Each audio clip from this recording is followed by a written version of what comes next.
PM Modi ने पहले ही आगाह किया था रेवड़ी कल्चर राज्य और देश को बर्बाद कर देगा। आज हिमाचल उसका उदाहरण है। खटाखट खटाखट खटाखट रुपए बांटने से प्रदेश के हालात। कांग्रेस के रेवड़ी कल्चर के भेंट चढ़ गया देवभूमि हिमाचल। राहुल गांधी के खटाखट खटाखट रेवड़ी बांटने की राजनीति ने हिमाचल को आर्थिक रूप से कमजोर कर दिया। खुद सुनिए हिमाचल मुख्यमंत्री की जुबानी। प्रदेश के हालात का व्याख्यान उनके सामने किया और जिस प्रकार प्रदेश कर्जे के नीचे दबा है और कर्जा चुकाने के लिए हमें कर्जा लेना पड़ रहा है। कांग्रेस पार्टी ने जब से हिमाचल प्रदेश की सत्ता संभाली है, राज्य लगातार कर्ज के बोझ तले दबता जा रहा है। अब पूरी तरह से केंद्र सरकार पर निर्भर हिमाचल प्रदेश की परेशानी बढ़ती नजर आ रही है। कर्ज के बोझ तले हिमाचल प्रदेश में आने वाले वक्त में वित्तीय संकट बढ़ सकता है। हिमाचल प्रदेश में सत्ता पाने के लिए कांग्रेस द्वारा किया गया पुरानी पेंशन स्कीम ओपीएस का वादा राज्य की आर्थिक स्थिति पर भारी पड़ने वाला है। ओपीएस के कारण राज्य पर आर्थिक बोझ दोगुना हो जाएगा। हिमाचल प्रदेश सरकार पर मौजूदा वक्त में 85,000 करोड़ रुपए से ज्यादा का कर्ज हो चुका है। हालत यह है कि खजाना खाली होने से सैलरी संकट आ गया है और कर्ज चुकाने के लिए राज्य सरकार को कर्ज लेना पड़ रहा है। कांग्रेस सरकार ने बीते 1.5 वर्ष में ही लगभग 19,000 करोड़ रुपए का कर्ज राज्य पर चढ़ा दिया। अगले वित्तीय वर्ष से ही पहले कर्ज का आंकड़ा 1 लाख करोड़ रुपए को पार कर जाएगा। हिमाचल की हालत भी पड़ोसी राज्य पंजाब की तरह हो रही है। पंजाब सरकार पर 3.5 लाख करोड़ रुपए से ज्यादा का ऋण है, तो हिमाचल पर भी 90,000 करोड़ रुपए का ऋण चढ़ चुका है।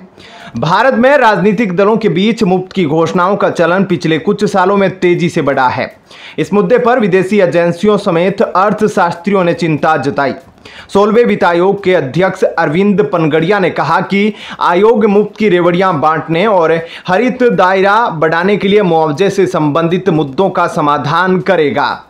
अरविंद पनगड़िया ने हिमाचल प्रदेश सरकार के साथ विचार विमर्श के बाद राज्य की अपेक्षाओं और जरूरतों पर चर्चा की। उन्होंने कहा, आयोग मुफ्त की रेवड़ियों के मुद्दे पर भी विचार करेगा, क्योंकि हम जानते हैं कि इनका चलन बढ़ गया है और राज्यों तथा राजनीतिक दलों के बीच मुफ्त सुविधाएं देने की होड़ मची है।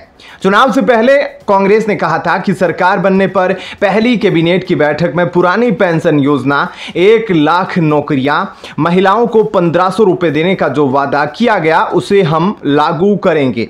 सरकार बन जाने के बाद मुख्यमंत्री सुखविंदर सिंह सुक्खू ने कहा, हमने कोई 1 महीने का वादा नहीं किया, हमने 5 साल का वादा किया है। हमारी गारंटी योजना 5 साल की है।